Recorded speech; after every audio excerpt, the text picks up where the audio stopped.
Yesterday, Thursday was a really, really bad day for the United States because we witnessed, it was another terror attack. And the U.S. Attorney for Tennessee, right out of the gate, said, we are investigating this as a domestic terror attack.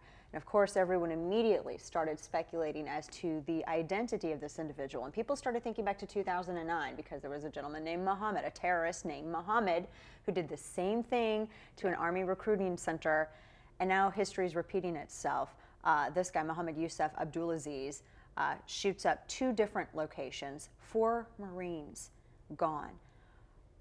At what point should we, do you think we should allow our soldiers to be armed on base? And I know that history is 2020, but in a Fiorina administration, is that something that you would change? Of course, immediately.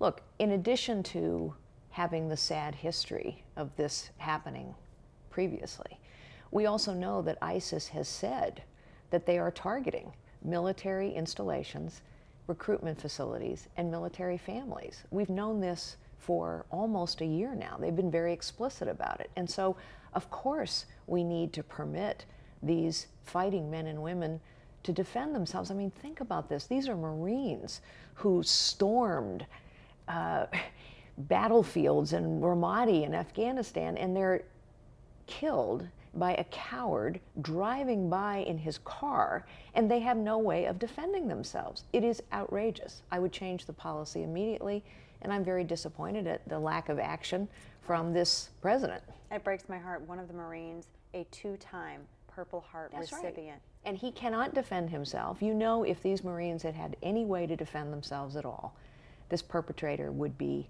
dead, not the Marines. Well, and everyone, and I know everyone after a tragedy like this, everyone says, well, was it the Clinton administration? Was it the Bush administration? To me, I think that's irrelevant because, it should have been changed. But, but this rule was made back before, as you were saying, ISIS was targeting our soldiers. And that's what I find so disappointing. And, I think the president's response, as usual, has been a bit pallid.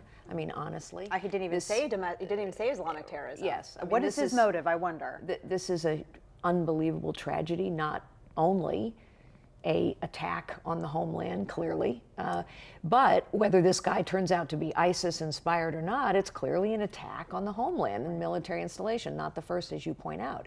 And so immediately, this policy should have been changed when we learned that ISIS was going to target military facilities, military men and women, and their families.